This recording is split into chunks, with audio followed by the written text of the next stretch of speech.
Children, in the first part, we have introduced anaerobic gas lift reactor technology.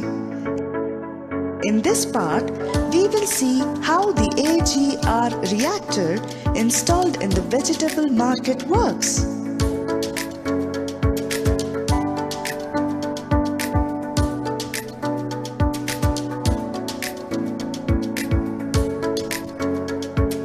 About 10 tons of market and vegetable waste is generated in the market every day.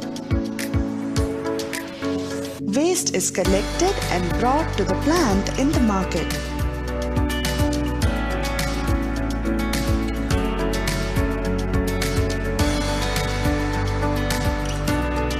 The waste is shredded,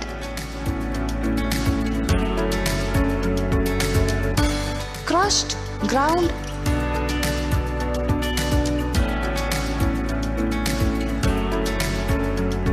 and made into slurry by the addition of water. The feed slurry is fed into a biodigester which is subjected to be in contact with the bacteria responsible for the generation of biogas. The feed slurry undergoes biological reactions under suitable operating conditions, resulting in the generation of methane-rich biogas and biomanure.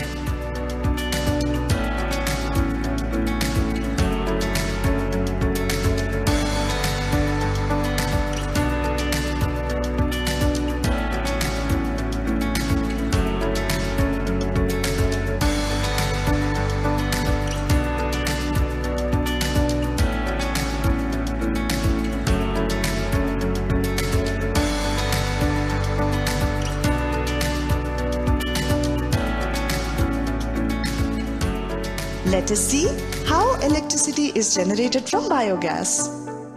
The biogas produced is passed into a combustion engine which converts it to mechanical energy, powering an electric generator to produce electricity.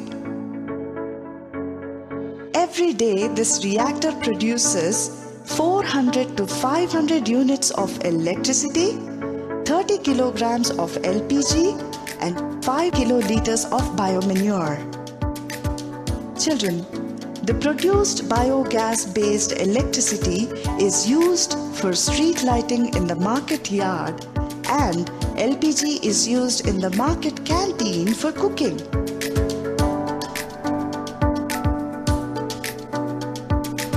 There are about 20 plants operational throughout India with capacities ranging from 250 kgs per day to 10 tons per day. Similar AGR plants are running in Hyderabad at 5 vegetable markets. Children, this technology helps in reduction in greenhouse gas emissions. Avoiding diversion of waste to landfills results in cleaner environment. So, whenever you see fruits and vegetables, think that we can utilize their waste to produce biogas and electricity. Children, how is aerobic biodigester different from anaerobic one? Which is more efficient? Children, in addition to the 2 uses of biogas mentioned, can you think of any other use of biogas?